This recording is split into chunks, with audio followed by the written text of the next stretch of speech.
रावलपिंडी की 26 साल की रिहायशी लड़की नाजो खान, जो जायदाद के तनाज़े की वजह से अपने ही खानदान के लोगों से खौफजदा होकर छुपने पर मजबूर है।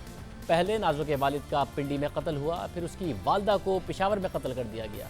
एक FIR पिंडी के सिविल लाइन थाना में 28 मार्च को दर्ज हुई, जो नाजो शिनवारी के वालिद मुबीन खान के कत्ल की है, जबकि दूसरी FIR 17 अगस्त को पेशावर में दर्ज हुई, जो उनकी वालदा सुमेरा सफदर के कत्ल की है। एक FIR बताती है कि मुबीन खान के ख़ानदान में जायदाद के मामले पर झगड़ा चल रहा था। मुबीन खान का ताल्लुक पेशावर से है। उन्होंने 2 शादियां की थी। 19 साल से दूसरी बीवी सुमेरा सफदर और 2 बच्चों के साथ पिंडी में मुकीम थे। पहली बीवी और 5 बच्चे पेशावर में रहते हैं। उनकी रावलपिंडी और पेशावर में प्रॉपर्टीज़ हैं, जिन पर मुबीन खान के भाई और बेटे ने जायदाद के हुसूल के लिए दावा भी कर रखा है। 4 अप्रैल को रावलपिंडी सिविल कोर्ट में मुबीन खान को अपना बयान रिकॉर्ड कराना था, मगर 28 मार्च को बयान रिकॉर्ड कराने से 6 दिन पहले मुबीन खान पर कातलाना हमला हुआ और 4 अप्रैल को उनकी मौत वाक़या हो गई। मुबीन खान का कत्ल रावलपिंडी में उनके घर के बाहर हुआ, जहां वो दूसरी बीवी 26 साला बेटी और 29 साला बेटे शेरशाह के साथ रहते थे। मुबीन खान की बीवी सुमेरा सफदर ने FIR में अपने सुतेले बेटों मुबीन खान की पहली बीवी और भाई को FIR में नामजद किया। मुबीन खान की बेटी नाजो का कहना है कि उनके सुतेले भाइयों और चचा की जानिब से उनकी वालदा को धमकियां मिलती रहीं, यहाँ तक कि उनके लोगों ने नाजो के भाई, 2 मामू और वालदा के खिलाफ पेशावर में झूठा मुकदमा भी दर्ज कराया, जिसमें इल्ज़ाम था कि उन्हें 24 जुलाई को कत्ल की धमकियां दी गई और 26 जुलाई को उन पर हमला हो गया। नाजो के मुताबिक इस FIR में इस मामू को भी नामजद किया गया, जिनकी वफ़ात 7 जुलाई को हो चुकी थी। इसी मुकदमे में नाजो शिनवारी के भाई को गुलबहार थाना पेशावर की पुलिस ने पिंडी से गिरफ्तार किया, फिर जेल मुंतकिल किया। फिर उनके भाई शेरशाह ने पेशावर हाई कोर्ट से जमानत ली। जब 17 अगस्त को बेल कन्फर्मेशन के लिए नाजो शिनवारी की वालदा, उनके भाई और वकील के मैनेजर पेशावर हाई कोर्ट गए, तो वापसी पर उनकी कार पर हमला हो गया। हमले में गाड़ी की फ्रंट सीट पर बैठी नाजो शिनवारी की वालदा और रेंटे कार का ड्राइवर जा बहक हो गए। इस वाक़े में उनके मामू, भाई और वकील के मैनेजर मौजज़ाती तौर पर बच गए। वालिद के कत्ल के 4 माह बाद 17 अगस्त को नाजो की वालदा का भी कत्ल हो गया। दूसरी FIR पेशावर में दर्ज की गई, जिसमें 5 लोगों को नामजद किया गया है। नाजो के सुतेले भाई असद, फरहान, इमरान और अमजद और चचा आमिर को FIR में नामजद किया गया है। पहले वालिद का कत्ल हुआ, फिर वालदा को भी कत्ल कर दिया गया, जिसके बाद नाजो इंतहाई खौफजदा हैं। उन्हें डर है कि मुल्जिमान अब उन्हें और उनके भाई को नुकसान पहुँचा सकते हैं। इस खौफ से इस्लामाबाद रावलपिंडी के किसी मकाम में छुपने पर मजबूर हैं। फ़ोन भी इस्तेमाल नहीं कर रही हैं, कहीं उन्हें ट्रेस ना कर लिया जाए, इस बात से डरती हैं। सिर्फ ट्विटर और व्हाट्सएप के ज़रिए पैगाम दे रही हैं, मदद मांग रही हैं। ट्विटर पर वज़ीर आला पंजाब शहबाज गिल ने उन्हें यकीन दहानी कराई कि पुलिस उनके साथ राब्ते में रहेगी, कोई भी परेशानी हो तो पुलिस को अपडेट करती रहें। नाजो शिनवारी का कहना है कि पुलिस उनके साथ ताउन कर रही है, मगर मुल्जिमान अभी तक गिरफ्तार नहीं किए गए। पेशावर में इस केस को SSP ऑपरेशन ज़हूर आफरीदी देख रहे हैं। अब तक इस केस में क्या पेशरफ्त हुई है, इस हवाले से जब हमने उनसे बात की तो ज़हूर आफरीदी का कहना था कि FIR में नामजद 5 मुल्जिमान में से 3 मुल्जिमान ने ज़मानत कबल गिरफ्तारी करा रखी है, जबकि बाकी 2 मुल्जिमान मफरूर हैं। पुलिस मुतादिद बार मुल्जिमान के घर पर छापे मार चुकी है, मगर गिरफ्तारी मुमकिन नहीं हो सकी है। पुलिस मुल्जिमान की गिरफ्तारी के लिए मुसलसल कोशिशें कर रही है। हम बात करेंगे ज़हूर आफरीदी से भी, नाजो शिनवारी से भी बात करेंगे। वो खौफजदा हैं कि उनके वालिद का कत्ल पिंडी में हुआ, FIR दर्ज हुई, मगर मुल्जिमान गिरफ्तार नहीं हुए। यही हाल पेशावर में वालदा के कत्ल के मामले में भी हुआ। 3 मुल्जिमान कबल गिरफ्तारी जमानत ले चुके। वो तनहा अपने वालिदैन के कत्ल पर इंसाफ के लिए जंग लड़ रही हैं, अपने तहफ़्फ़ुज़ के लिए दरबदर छुपती फिर रही हैं। इस हवाले से उनसे सोशल मीडिया पर हुकूमती तर्जुमान ने रब्ता किया है, उन्हें किसी हद तक यकीन दिलाया है कि अब वो मुतमईन हैं, इस ताबुन से मुतमईन हैं। हमारे साथ मौजूद हैं खुद नाजो शिनवारी। नाजो, बहुत शुक्रिया। ज़ाहिर शहबाज गिल साहब ने भी आपसे पुलिस राब्ते में रहेगी, आपकी प्रोटेक्शन के हवाले से, इन तमाम मामलात के हवाले से अब आप मुतमईन हैं? जी, शहबाज गिल से तो मेरा तब भी कांटेक्ट हुआ था जब मेरे अब्बू का कत्ल हुआ था। उस टाइम ऐसा सच मुझे कोई हेल्प नहीं मिली थी। उस टाइम तो बिल्कुल ही हेल्प नहीं मिली थी, क्योंकि मेरी अम्मी ने भी इतनी सारी दरख्वास्तें लिखी थी, हर तरफ दरख्वास्तें की थी कि हमें जान का ख़तरा है, लेकिन उनको उस टाइम किसी ने ध्यान ही नहीं दिया। अब मेरा राब्ता अम्मी के कत्ल के बाद हुआ है इन सब से। वो भी तब हुआ है जब सोशल मीडिया पे ये बात चली गई और वायरल हुई है, तब इन सारों ने ज़रा ज़्यादा नोटिस लिया है। और अब ये है कि अब मेरी पुलिस वगैरह के साथ भी राब्ते में हूँ मैं। आई वुडंट से कि मैं इनके साथ फुली 100% सेटिस्फाइड हूँ, लेकिन वही बात है कि the police are the only one who can actually अभी हेल्प मी। वो ये है कि गिरफ्तार वगैरह कुछ करेंगे तभी कुछ होगा, लेकिन अभी तक कोई गिरफ्तार नहीं हुआ। प्री अरेस्ट बेल्स करके वो बैठ गए हैं कुछ लोग, उनमें से पेशावर और पिंडी दोनों जगहों में। तो ये मुझे नहीं समझ आ रही कि ये किस तरह उन्होंने कर लिया 3 कत्ल होने के बावजूद। बाकी बस यही है कि राब्ता है। सिक्योरिटी मेरी ये है कि सिक्योरिटी का अभी भी रिस्क है। अभी भी मैं हाइडिंग में ही हूँ। लेकिन ये है कि मेरी पुलिस से बातचीत अब चलती है, वो हेल्पफुल है। तो जी बस हेल्प मेरी कर रही है वो अभी भी। ज़ाहिर है एक बहुत अफसोसनाक वाक़या है, ट्रेजेडी है। आपके वालिद साहब का कत्ल हुआ, वालदा लड़ रही थी इस मामले के लिए, उन्हें भी पेशावर में कत्ल कर दिया गया। तो जब वालिद साहब का कत्ल हुआ उसके बाद हुकूमत से राब्ता या हुकूमत पुलिस का ताउन वो क्या था? फिर वालदा के कत्ल के बाद आप लोगों ने वफाकी हुकूमत, पुलिस, इन सबसे राब्ता किया, तो क्या रिस्पॉन्स मिला जो इतनी बड़ी ट्रेजेडी हो गई है? पहले वालिद साहब फिर वालदा। मेरे अबू के कत्ल के बाद जब हम लोगों को भी डेथ थ्रेट्स मिलना शुरू हो गई तो मेरी अम्मी ने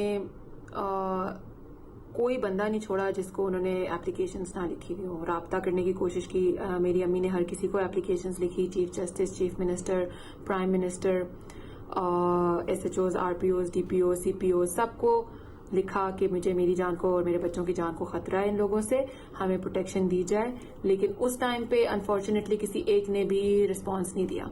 किसी एक बंदे ने, किसी एक ऑफिशियल ने रिस्पॉन्स नहीं दिया।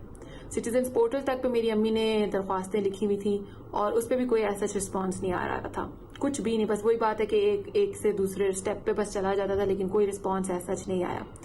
और जब ये बोला हो कि जी जान को खतरा है और इस पर भी कोई रिस्पॉन्स ना दे तो फिर मैं क्या कह सकती हूँ।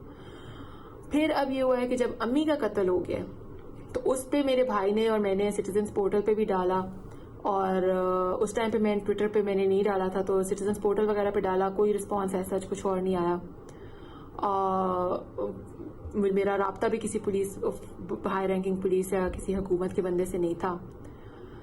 जब मैंने सोशल मीडिया पे डाल दिया और जब वो वायरल हुआ है तो तब लेफ्ट राइट हर कोई आ गया मेरी मदद करने, which I am grateful, I am truly grateful. Social media की power has been helping me, तो आई एम ग्रेटफुल कि चलो एटलीस्ट अब कोई बंदा आया तो है। लेकिन मसला यही है कि यही अगर पहले इन्होंने हेल्प मेरी कर दी होती मेरी अम्मी की तो she would have been alive. But I am grateful कि एटलीस्ट अब ये लोग कोशिश कर रहे हैं। तो लेकिन फिर वही बात है कि राब्ते में होना और किसी चीज़ पे राब्ते में रह के, कांटेक्ट में रह के एक्शन लेना, उस चीज़ पे दो डिफरेंट चीज़ें हैं।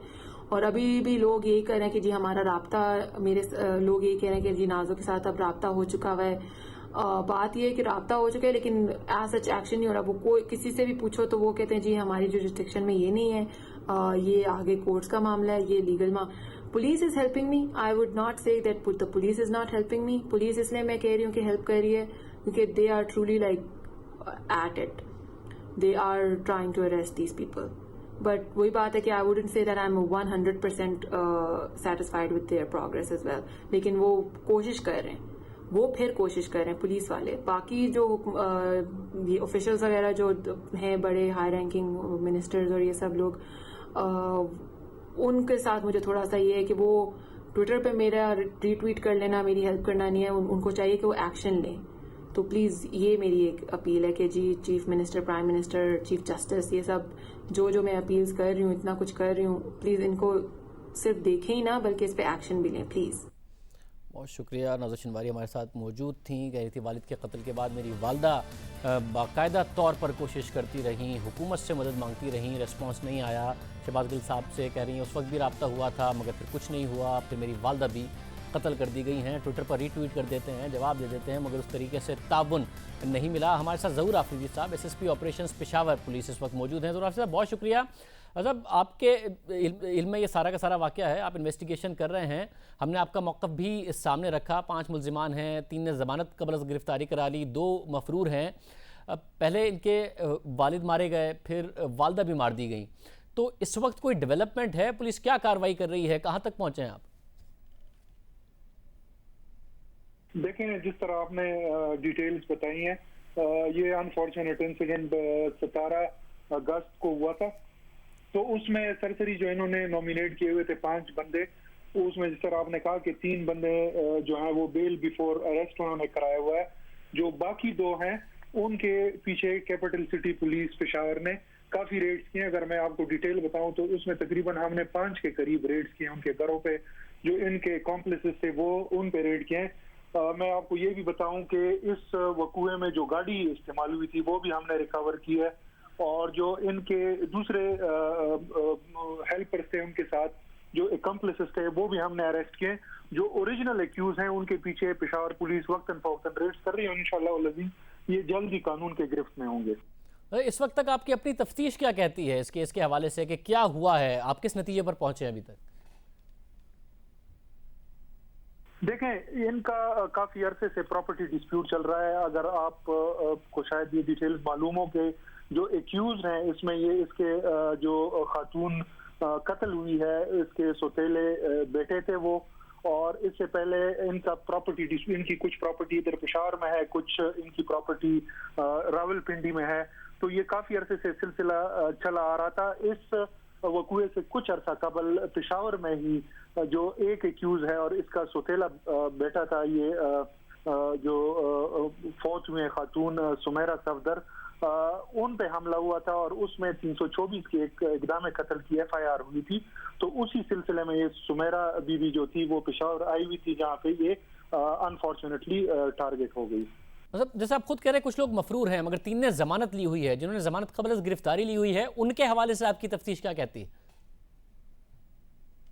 देखें, जो जब बेल हो जाती है तो नेचुरली वो पुलिस के कस्टडी में नहीं होते, और इंशाल्लाह हम कोशिश कर रहे हैं कि उनकी बेल जो है वो कैंसिल हो जाए, और वो हमारी जब गिरफ्तारी उनकी हो जाएगी तो फिर उस पर फर्दर तफ्तीश होगी। मकसद नहीं, बेल पर है, गिरफ्तार करना मना है, तफ्तीश करना तो मना नहीं है ना। तो तफ्तीश तो आप कर सकते हैं, तो उनसे मुतालिक तफ्तीश आपको किस नतीजे पर पहुंची है? उनसे सवाल तो कर सकते हैं, उनसे जवाब तो ले सकते हैं।